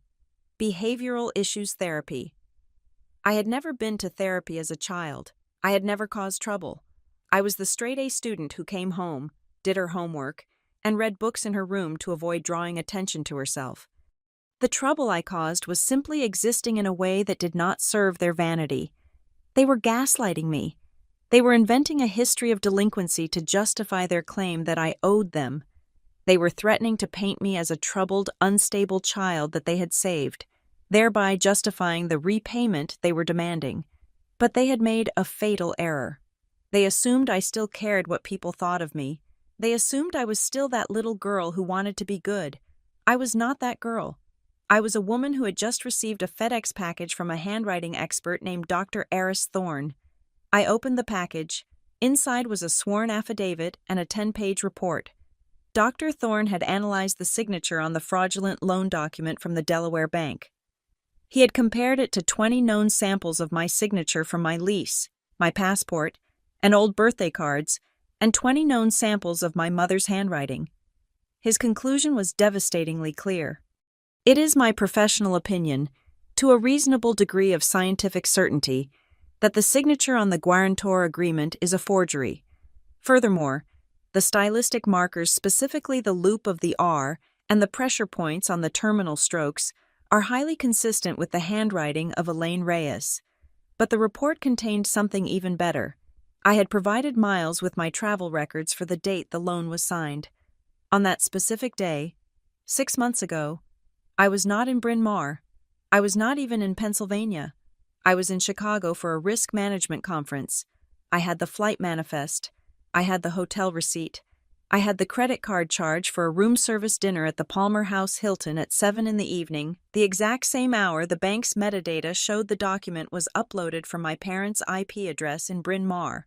I could not have signed that document. It was physically impossible. I pinned the report to my wall, right next to the flowchart of the trust fund theft. The picture was complete. They had lied about being destitute. They had stolen from my grandmother's trust. They were laundering money to cover up Delaney's insider trading. They had forged my signature on a $75,000 loan. They had filed a fraudulent lien on my home. And now, they were threatening to commit perjury by inventing a fictional childhood for me.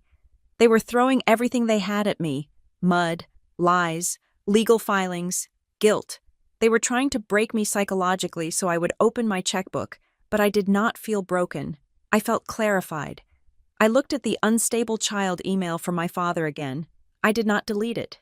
I printed it. It went into the binder as Exhibit E attempted extortion. I spent the rest of Sunday afternoon prepping for the mediation. I did not bake cookies.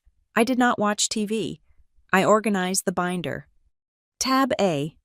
The Destitute Myth. Bank statements showing luxury spending. Tab B. The Trust Fund Theft. The flowchart and withdrawal logs.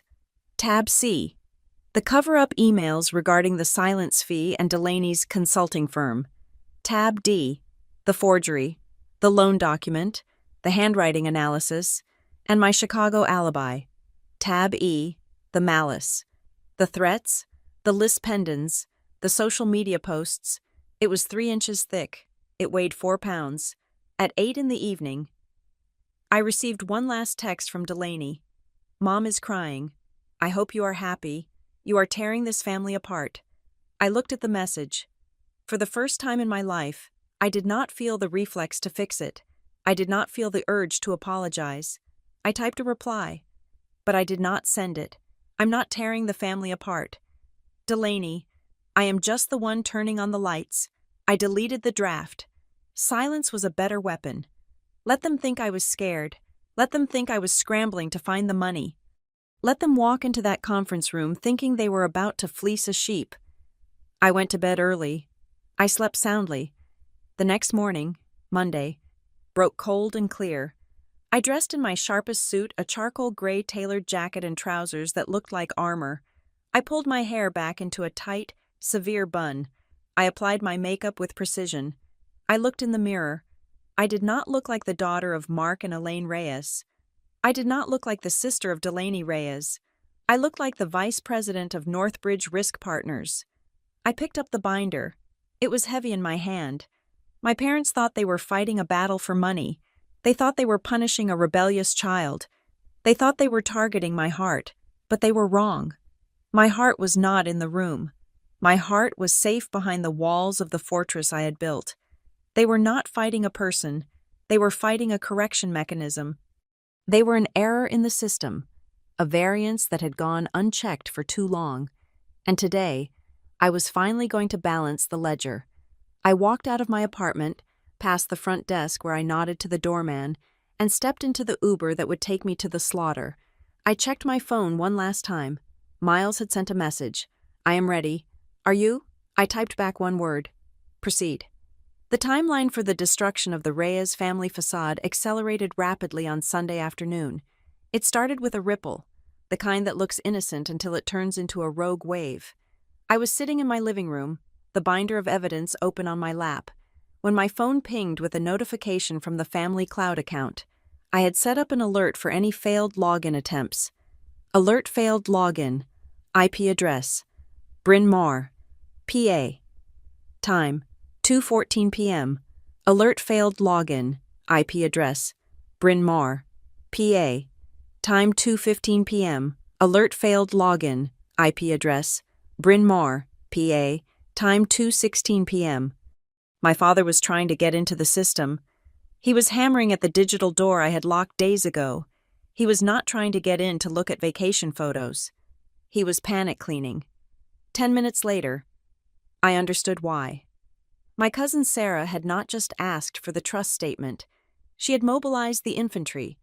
I received a text from my cousin David, who lived in Chicago and worked in compliance for a major bank. "Quinn, Sarah just called me. She says Aunt Elaine is refusing to release our trust financials. She says you told her to look into it. What is going on? I am drafting a formal demand letter as a beneficiary. If the money is not there, I am going to the authorities." The seed I had planted had not just grown, it had turned into a forest fire. The cousins were communicating. They were comparing notes. They realized that the delays and the accounting errors my mother had used as excuses for the last 6 months were not incompetence. They were evasion. My parents were now trapped in a two-front war. On the front porch, they had the lawsuit against me, claiming they were destitute and needed my support. At the back door, they had the cousins demanding to know where the $500,000 in the trust fund had gone. If they told the court they had money, I would win. If they told the cousins they had no money, they would go to prison for embezzlement. They needed to delete the evidence of the transfers. They needed to scrub the bank statements that showed the money flowing from the trust to Delaney's shell company, but they could not delete anything. I held the administrative keys. Every time my father typed in his old password and saw the access denied screen, his heart rate must have spiked. He was trying to burn the ledger, but I had fireproofed the room. I watched the failed login attempts continue for an hour. It was the digital equivalent of watching a rat run into the walls of a glass maze. While they were distracted by the cousins, I turned my attention to the mysterious Sterling and Hearth firm. I had seen the payments on the credit card statements. $10,000 here, $5,000 there. My initial search had told me they were crisis management, but I needed specifics. I used a private investigator tool that Northbridge subscribed to. It allowed us to see the corporate filings and recognized associates of vendors. Sterling and Hearth was not a public relations firm. It was a digital sanitation agency. Their website was vague, filled with buzzwords like narrative control and legacy protection. But when I dug into the forums where their former employees posted, the picture became clear. They were fixers. They did not write press releases. They paid off bloggers to take down stories. They used bots to flood search results with positive noise to bury negative headlines. They negotiated kill fees with tabloids. And then I found the connection. One of the payments to Sterling and Hearth was tagged in the metadata with a reference number. I cross-referenced it with a leak from a legal database that Miles had access to. The reference number was linked to a specific service, forensic scrubbing/device wipe. My parents were not just paying for Delaney's image. They were paying to remotely wipe devices or scrub servers that might contain the evidence of the insider trading. They were paying to destroy the very evidence that the Securities and Exchange Commission would be looking for. This was obstruction of justice, and they were using the stolen trust fund money to pay for it. Then, the cracks in their internal alliance began to show. I was monitoring my father's email. I still had access, even though he was locked out of the administrative settings. He was using a backup Gmail account to communicate with Delaney, thinking it was secure. He did not realize that he had forwarded a copy of the thread to the main family address 3 days ago, and because I controlled the main address, I saw it. It was an email from Delaney. It was sent at 3 a.m. "Mom, Dad, you have to find the money for the next installment. Sterling says if we miss the payment on Tuesday, they stop the suppression work. If they stop, the story about the trade leaks. Todd's lawyer knows. He sent a letter today saying that if I don't sign the settlement giving up all claims to the house, he is going to file the evidence of the leak with the court. If he does that, I go to jail.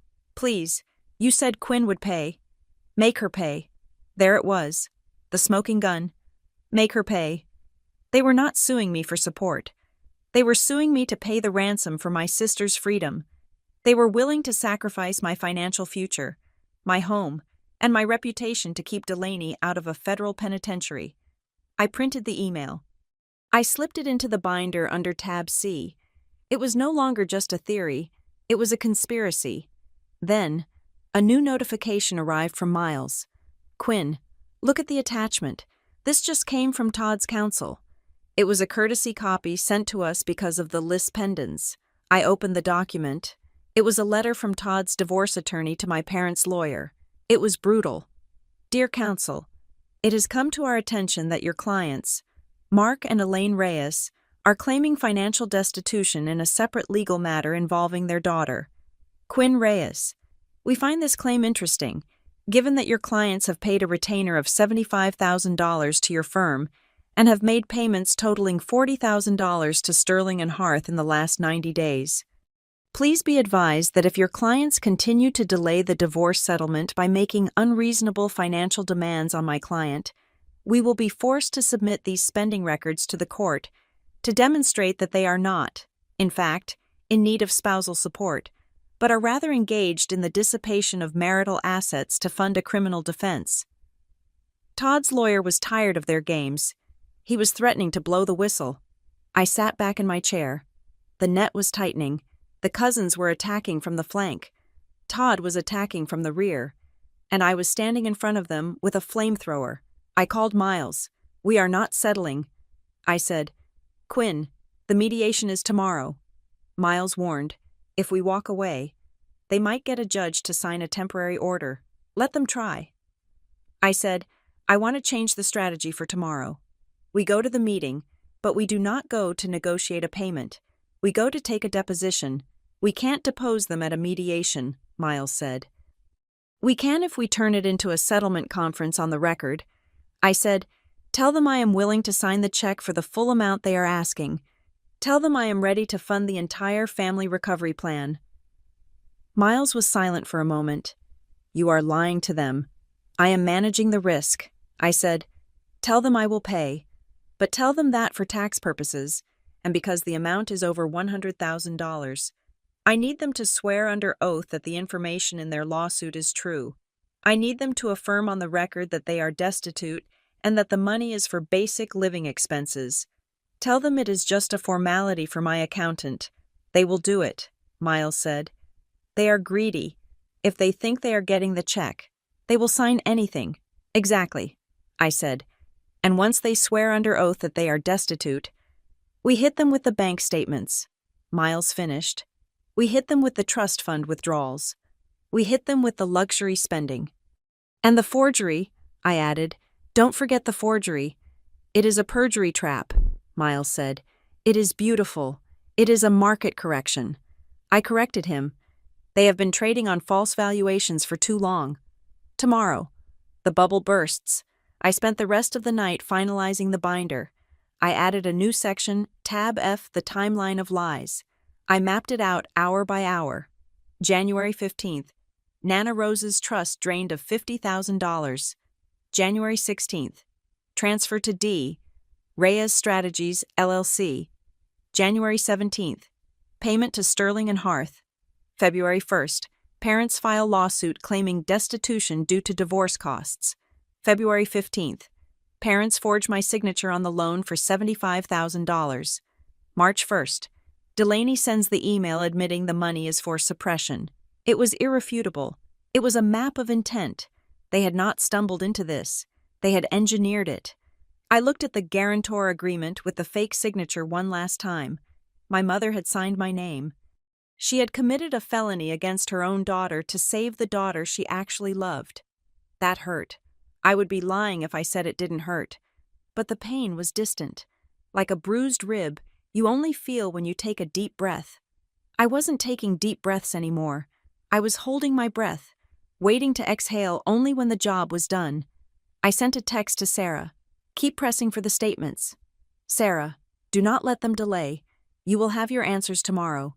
I sent a text to the HR director at Northbridge. Security threat level remains high. Please ensure the lobby is alerted for tomorrow morning.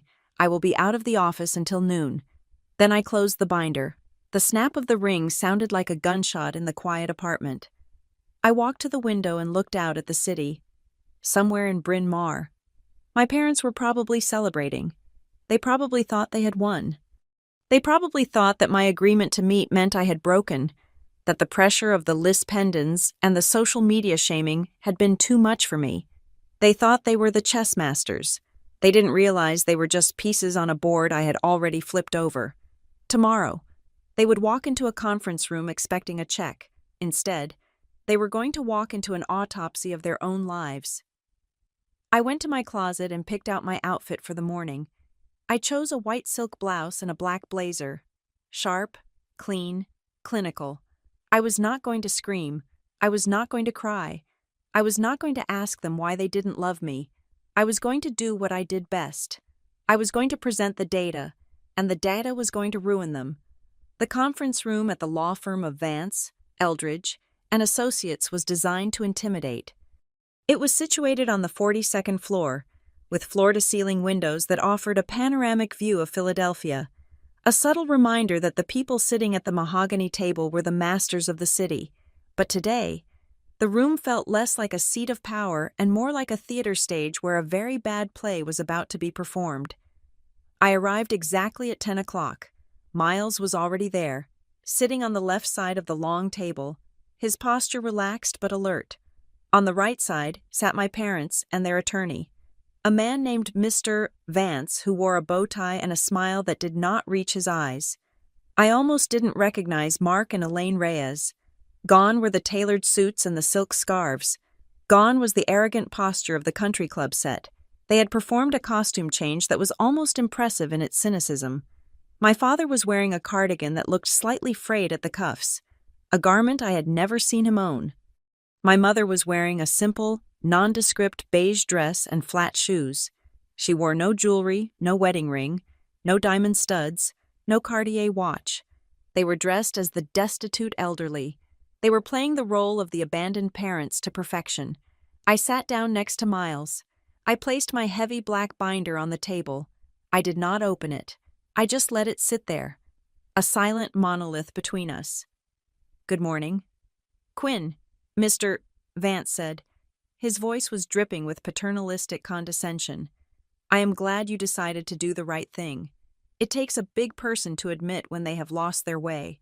I looked at him. I did not blink. "I am here to listen." I said, "Mr. Vance nodded, taking this as submission. He opened a thin file folder. "We are here to finalize the support agreement." He began, "My clients, your parents, have reached a point of financial critical mass. They have exhausted their savings to help your sister during her difficult transition. They have been forced to leverage their home. They are, quite frankly, at the end of their rope." He paused for effect. looking at me over his spectacles. The law, Quinn, is not just about statutes. It is about moral obligation. These two people gave you life. They fed you, clothed you, and educated you, and now, when they ask for a small fraction of what they gave you, you respond with resistance. It is disheartening, but we are willing to overlook your initial hesitation if you sign the agreement today. My mother sniffed loudly. She pulled a tissue from her sleeve and dabbed at dry eyes. We just want to survive. Quinn, she whispered, we don't want to be a burden, but we have nowhere else to turn. I watched her. I watched the performance. I knew for a fact that she had spent $400 at a spa in Wayne 3 days ago. I knew she had driven here in a Range Rover that cost more than most people earn in 2 years. Miles cleared his throat. He did not look impressed by the speech. We are prepared to discuss the settlement, Miles said. However, given the significant amount you are requesting, $4,500 a month, plus a lump sum from the sale of the apartment, my client requires a formal affirmation of your financial status. Mr. Vance bristled. We have already provided the affidavit. We need it on the record, Miles said smoothly. We have a court reporter present. Since this agreement will effectively liquidate my client's primary asset, we need to ensure that the basis for the claim is unassailable. If your clients are truly destitute, they should have no problem stating that under oath. Mr. Vance looked at my parents. My father nodded eagerly. He was looking at the checkbook I had placed on the table. Not the binder. He saw the money. He didn't see the trap. We have nothing to hide. My father said. Good, Miles said. He signaled to the court reporter. A woman in the corner with a stenography machine. She nodded. Mark Reyes.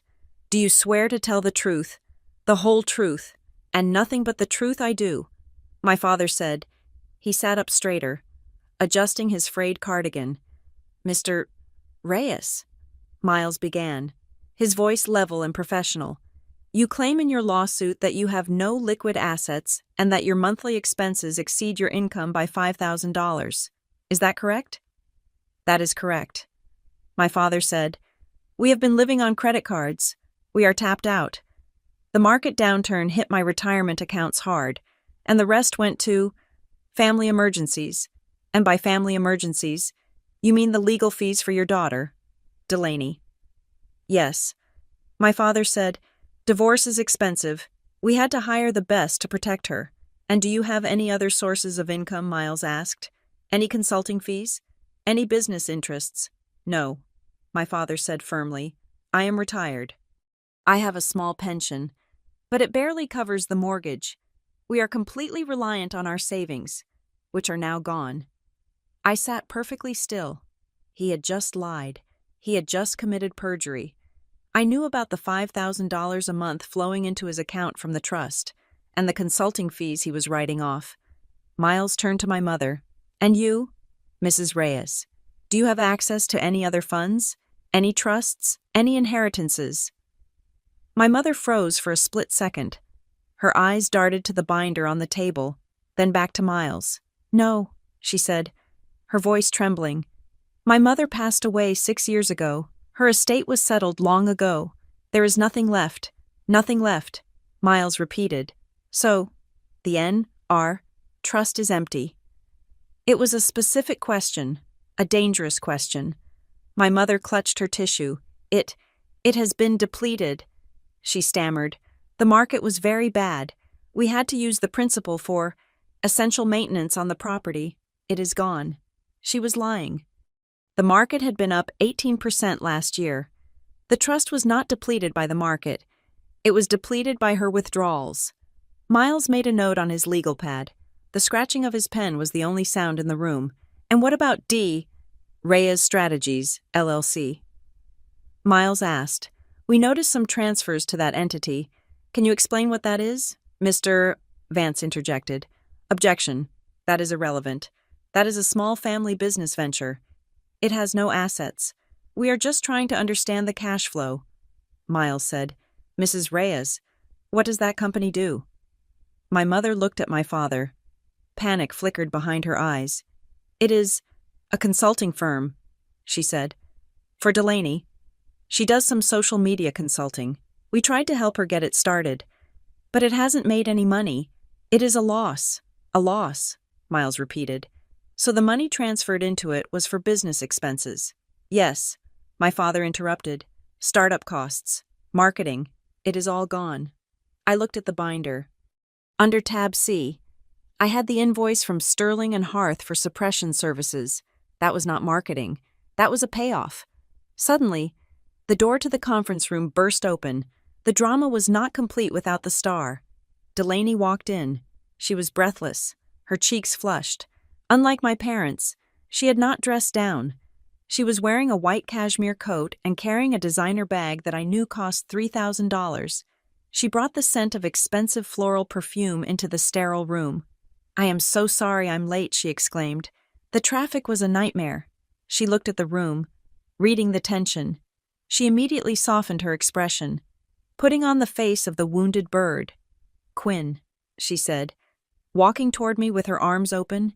She ignored the lawyers. She ignored the court reporter. She went straight for the emotional jugular. "I am so glad you came." She tried to hug me. I did not stand up. I remained seated, my body rigid. She awkwardly patted my shoulder and then took the seat next to my mother. "We don't want to fight." "Quinn," Delaney said, turning to look at me with wide, wet eyes. "I know you think I am spoiled. I know you think I have made mistakes. But this is about family. Mom and Dad are suffering. Look at them." She gestured to my parents, who hung their heads shamefully. "They have given everything for me," Delaney said, "and now Todd is trying to ruin me. He is trying to take my reputation. If we don't have the funds to fight him, he wins. Do you want him to win? Do you want your little sister to be destroyed?" I looked at her. I looked at the three of them, the unholy trinity of my life. I spoke for the first time since the deposition began. "What exactly is Todd threatening to reveal?" "Delaney," I asked. The room went quiet. Delaney's eyes widened. She looked at Mr. Vance, then at my parents. "Just personal things," she stammered. "Lies. He is making up lies about my spending. And, other things. He is vindictive. Other things," I repeated. "Like the insider trading, Mr. Vance slammed his hand on the table. "Objection. That is slander. We are here to discuss support, not to indulge in conspiracy theories. This is harassment." My father stood up. His face was red. "See? This is what she does. She twists everything. We come here in good faith. We bare our souls. And she accuses us of crimes." My mother started crying in earnest now. A low, wailing sound. "I can't take this. Mark, she is heartless. She wants to see us on the street." They were ramping up the pressure. They sensed that I was getting too close to the truth, so they were trying to drown me in noise. "Mr. Vance looked at me. "Ms. Reyes, this is your final chance. Sign the agreement. Agree to the sale of the apartment, or we walk out of here, and we file a motion for immediate relief, and we will ask the court for attorney's fees. We will paint you as a monster." My father leaned forward. "We really are destitute. Quinn, look at me. I have nothing. If you don't help us, we are finished." He said it with such conviction. He almost believed it himself. I looked at Miles. He gave me a barely perceptible nod. We had it. We had the sworn testimony. We had the denial of assets. We had the lies about the trust. We had the denial of the illicit nature of the LLC. They had walked into the cage and locked the door from the inside. "I need a moment," I said. My parents stopped their wailing. Hope flared in their eyes. They thought I was cracking. They thought the pressure had worked. "I need to consult with my attorney regarding the payment schedule." I said, "If I am going to write a check, I need to verify the liquidity in my own accounts." Mr. Vance smiled, a smug, victorious smile. "Take all the time you need. Quinn, we will be right here." Miles and I stood up. I picked up my purse, but I left the black binder on the table. It sat there, ominous and heavy. We walked out of the conference room and into the hallway. The door clicked shut behind us. Miles let out a long breath. "They are insane," he whispered. "They just committed perjury 6 times in 10 minutes. "I know." I said, Did you see Vance's face? Miles asked. He doesn't know. They haven't told him about the trust or the forgery. He thinks he is fighting a support case. He has no idea he is facilitating a fraud. He will know soon enough. I said, "So, what is the play?" Miles asked. "Do we go back in there and settle?" "You could offer them a small amount to make them go away. You have enough dirt to force a very favorable settlement." I looked through the glass wall of the conference room. I could see them. My father was high-fiving Mr. Vance. My mother was fixing her makeup. Delaney was checking her phone. They were celebrating. They were laughing. They were laughing because they thought they had successfully manipulated me. They thought that by playing the victim, by forging my name, by stealing from my grandmother, and by lying to the court, they had won. If I settled now, even for a small amount, they would learn nothing. They would just find another way to exploit me later. They would think they survived. "I don't want a settlement," I said. Miles looked at me. "Then what do you want?" "I want a correction," I said. I looked at the binder sitting on the table inside the room. "I am not going to offer them a deal," I said. "I am going to end this. We are going back in there, and we are going to open the binder." Miles smiled. It was a sharp, predatory smile. I was hoping you would say that.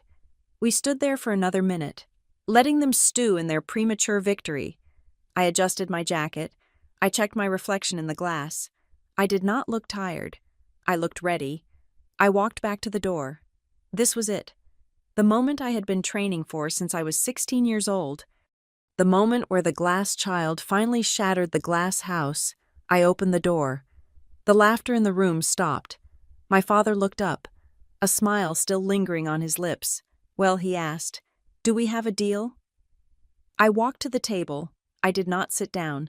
I stood at the head of the table, looking down at them. I reached out and placed my hand on the black binder. "No," I said, "we don't have a deal, but we do have a problem," and I flipped the cover open. The conference room door had barely clicked shut behind me in Part 9, but the real theater was about to begin in the courtroom. We had left the settlement conference without signing a thing. Instead, Miles had filed an emergency motion to dismiss the lawsuit and to expunge the lis pendens, the lien they had placed on my apartment based on fraud on the court. Now, 48 hours later, we stood before Judge Harlan in the Court of Common Pleas. My parents sat at the plaintiff's table. They looked confident.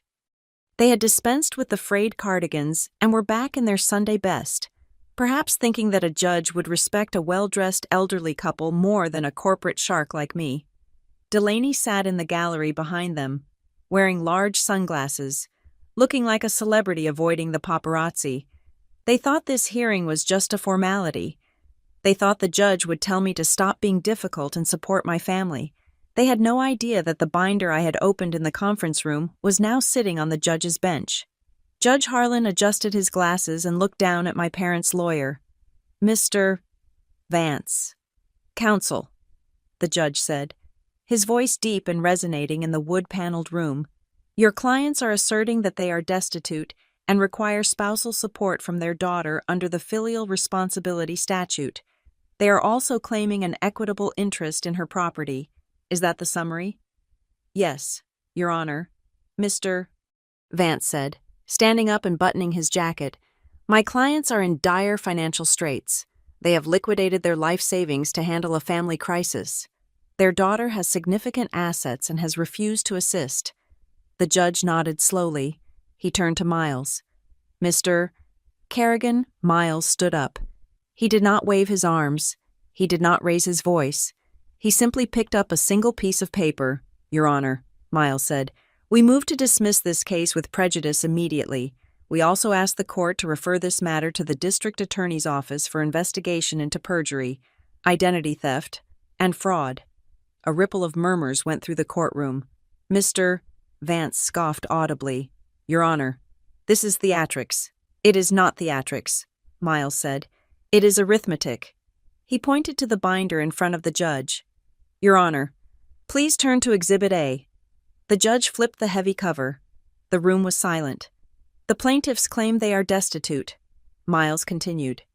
"Yet, Exhibit A contains a forensic audit of their bank accounts for the last 12 months. You will see recurring transfers totaling $60,000 to an entity known as D. Reyes Strategies, LLC. You will also see credit card statements showing monthly expenditures of $2,000 for country club dues, $1,200 for luxury vehicle leases, and $4,000 for clothing and travel. Mr. Vance froze. He looked at his clients. My father was staring straight ahead, his jaw working tight. Miles did not stop. If you look at the source of these funds, Your Honor, you will see they were not derived from income. They were siphoned from the N.R. Trust, a fund legally designated for the educational expenses of the plaintiff's grandchildren. We have attached the trust bylaws and the withdrawal logs. They have drained nearly $500,000 in less than 2 years. The judge looked up from the binder. His eyes were hard. Mr. Vance, were you aware of these assets, Mr. Vance's face had gone a pale, sickly shade of gray.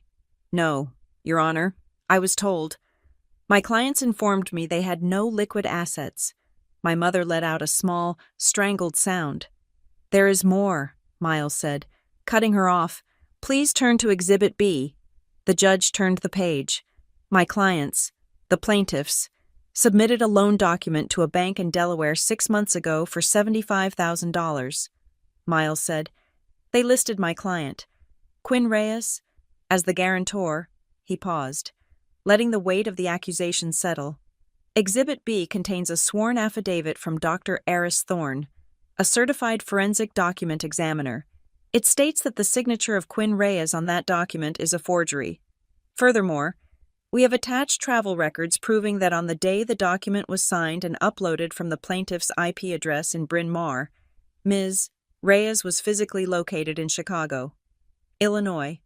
The courtroom was dead silent.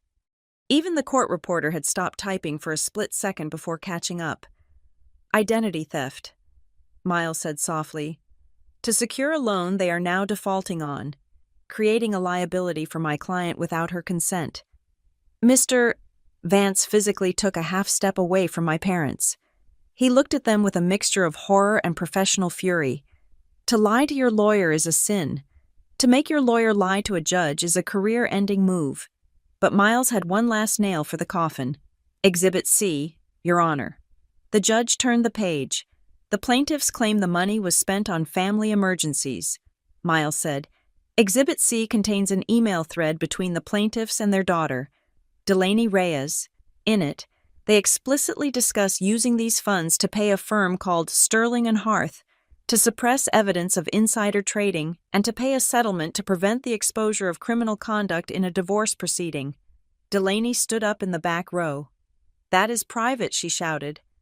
You can't read that. Sit down, the bailiff barked. The judge looked over his glasses at Delaney. You are not a party to this lawsuit, ma'am. Be seated or be removed. Delaney sat down. Her face flushed with blotchy red anger. The judge looked back at the binder. He read the email. He read the invoice from the crisis management firm. He read the timeline I had constructed. He closed the binder. The sound was like a gavel strike. He looked at my parents, Mark and Elaine Reyes, the judge said.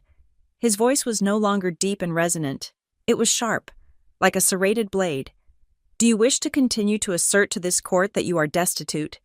It was the question I had waited months to hear. It was the question that stripped away the country club memberships, the luxury cars, and the pretense of being a good family. It left them naked in the cold light of the law.